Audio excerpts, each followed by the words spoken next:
Well, good morning. Let's see, it's May 30th, Memorial Day, and I'm out here. It's, I don't know, about 11 o'clock here in North Carolina, and it's going to be about 90, so it's muggy. I'm trying to get my stuff done early. So, I'm always collecting worms when I find them.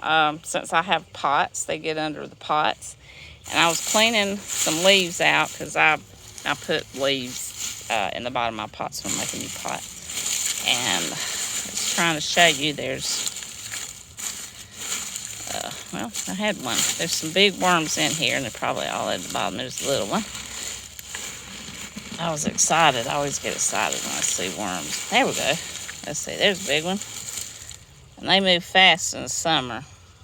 He's not moving too fast right now, but they can. They can flip around. There he goes. So I've got some worm castings in here too, because the really black dirt is worm poop, and which it makes your flowers grow, your plants grow, your vegetables grow. And so I always try to collect this. I've had a bundle of leaves under these certain pots for about 3 years. As I was cleaning it up, I was trying to see if I could see any more worms, but there's a bunch in there. There's about 10 at least.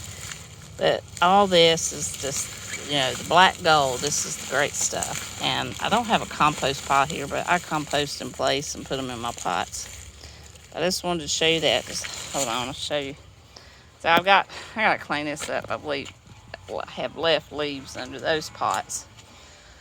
So over here, I had a bunch of leaves, and they've been there for about 3 years. So I had worm castings and leaves and worm poop, the castings. And you have to be careful about ants. Ants like to get in all that stuff, and I get ant bit all the time. But if I find a worm, I'll stick one in my pot or one in my bed. It just, instead of using fertilizer, I'll add the worm castings. Sometimes I have bought worm castings when I'm out, and I don't have any, but I was digging around and trying to find some worms and just clean up. And I wasn't really planning on doing a tour or nothing. I was going to talk about worms and castings, but they aerate the soil. They just make the soil better. If you do compost, they will eat that and turn it into dirt. So I was going to show you some of my snapdragons. This bed's still growing. Got some impatiens, more snapdragons. All these snapdragons were by seed. It's my hibiscus I propagated. This is 2 years old, and it was looking kind of bad, but it's starting to bud out. These are like the tall snapdragons. So I don't know if they should get this tall. They might be a little lanky because they're not getting enough sun, but they have pretty flowers. And those I just left to drop. I got pots up through here. I got these geraniums. I had these a couple of years ago, and I just had the pots to the side next to the house. I can't believe they lived through 19-degree weather. So I guess I'll just do a slight tour, show you my lilies. Let's see, gardenia is blooming out. That's my mother-in-law's. And then got some Easter lilies that I save and put in here. I buy one usually every year. I didn't get to buy one this year, but I enjoyed these. I got snapdragons around in the holes and some zinnias. They haven't bloomed yet. So I get, I think, 3 or 4 hours of sun here, maybe 5. The lilies do okay in this bed. My petunias do okay here. They lived through the winter. I didn't even plant these. These survived. I couldn't believe it. Snapdragons over here, and I saved the seeds. They're kind of in a lot of shade. This is where I get most of my sun, and I got some peppers and tomatoes growing in here, all by seed, except these 2 big ones. I bought those. Kind of got an herb garden over there. This is my hibiscus that I propagated, and I was trying to do the braid, and I messed up and pulled root ball off that one, so I don't know if it's going to survive. But I got some blooms coming on those. Propagated off the one that I showed you. I've just been adding nasturtiums and snapdragons, just trying to buy a lot of stuff by seed. I have a volunteer tomato plant there, see if it does anything. Some rosemary, my sage. I'm feeling like doing good, but I got sage and mint everywhere. I've been cleaning up. I was leaf blowing it. It was really hot. Let's see. The bleeding heart I always love. I bought that a couple years ago. It's perennial. It comes back. Got this, I think it's Latania, Lantana, Latna. Anyway, I propagated that. It's got a pretty little flower. It'll come back.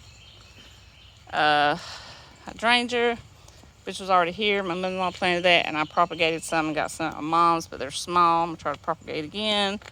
Got some salvia. It's finally perked up. Got potatoes. I had pulled up rosemary, and I got lavender back over here. It don't like get massive, but it's still, I get some buds. I got mint that I've got to cut. It's going to flower soon. Don't want that. And I've got caladiums. So these I bought last year, these big white ones, and I separated them so I can have white on each side. I mean, I bought them at a local nursery, and they were beautiful. They got so big. My peonies are not doing good. I guess I'm hoping they'll grow next year. I bought a bunch of them, and they're just, I don't know if they're going to grow or not. I got these hibiscus. This is a different type of hibiscus. This is like a perennial hibiscus, and I saved some seeds from one of my mother-in-law's plants, so I have those everywhere, and they only bloom one time. Now, the other hibiscus that I showed you, it will bloom all summer, but you got to bring it in or it'll die. It can't take anything after 40 degrees. Or in North Carolina, anyway. Got some nasturtiums that's starting to bloom out. The nasturtiums do really good in this area. So they pan out. I got, like I said, there's hibiscus everywhere. I'm still moving some pots around. I had some extra tomato plants, so I just stuck them there. I don't know what they'll do. I got some ginger that's budding out. And I usually, I grow them in pots. They seem to do better because their roots are pretty long. Now, I grew sweet potatoes in a pot last year, so this is my first time growing them in the ground. They did pretty good in one pot, so I got sweet potatoes coming up, the regular potatoes. As I propagated some verbena, which I'm gonna have that everywhere. I've been making these towers because I'm running out of room, and they save space, and then it goes to the sun. So, pan out here, this verbena is really beautiful. It has a pretty purple flower, and I got some there on the end that I put in there that I propagated.